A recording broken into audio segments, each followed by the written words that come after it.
નરોડાના કેરક્રાફ્ટ medical સ્ટોરમાં ગેરકાયદેસર રીતે ગર્ભપાતની દવાનું વેચાણ થઈ રહ્યું છે। આ વાતની જાણ જ્યારે સ્ટાર ન્યૂઝ 7ને મળતા સ્ટાર ન્યૂઝ 7ની ટીમ રિયાલિટી ચેક કરવા માટે પહોંચી હતી ત્યારે દુકાનદાર પ્રિસ્ક્રિપ્શન વગર 399 રૂપિયાની દવાનું 900 રૂપિયામાં વેચાણ કરતો હોવાનું સામે આવ્યું હતું। ભારત સરકાર દ્વારા સામાન્ય નાગરિકોને ઓછા દરે દવાઓનું વિતરણ કરવામાં આવતું હોય છે, જ્યારે કેટલાક વેપારીઓ આ સહાયને પોતાના સ્વાર્થ માટે લૂંટનો ધંધો બનાવી નરોડાના કેરક્રાફ્ટ મેડિકલ સ્ટોરમાં જ્યારે સ્ટાર ન્યૂઝ 7ની ટીમ રિયાલિટી ચેક કરવા માટે પહોંચી હતી ત્યારે ગર્ભપાતની દવા કોઈપણ જાતના ડોક્ટરના પ્રિસ્ક્રિપ્શન વગર વેચતો કેરક્રાફ્ટનો કર્મચારી જેની પાસે કોઈપણ જાતની ડિગ્રી નથી તે કેવી રીતે કોઈપણ દવા વેચી શકે, તેમજ બીજા દિવસે દુકાનના માલિક કોઈ અસામાજિક તત્વો જે રાજકારણીની ઓળખ બતાવી સ્ટાર ન્યૂઝ 7ની ઓફિસમાં આવીને અપશબ્દો આચાર્ય હતા, તેમજ જે કરવું હોય તે કરી લેવું અને મારા ઉપર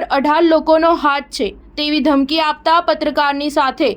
તથા સ્ટાર ન્યૂઝ 7ના એડિટરની સાથે ગેરવર્તણૂક કરી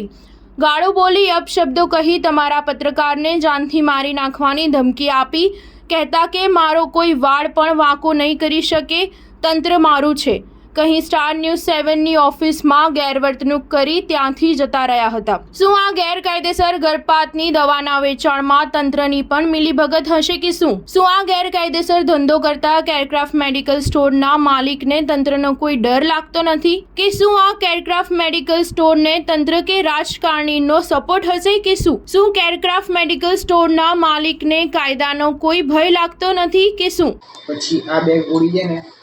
કાલે રાત્રે 9 વાગે અને આ બે ગોળી પરમ દિવસે સવારે 9 વાગે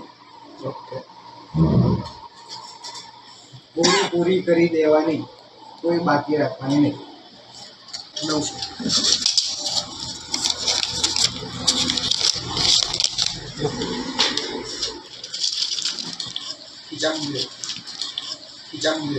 જે તમારી ચેનલ હોય જે રેકોર્ડ કરવું હોય તમે લઈ લો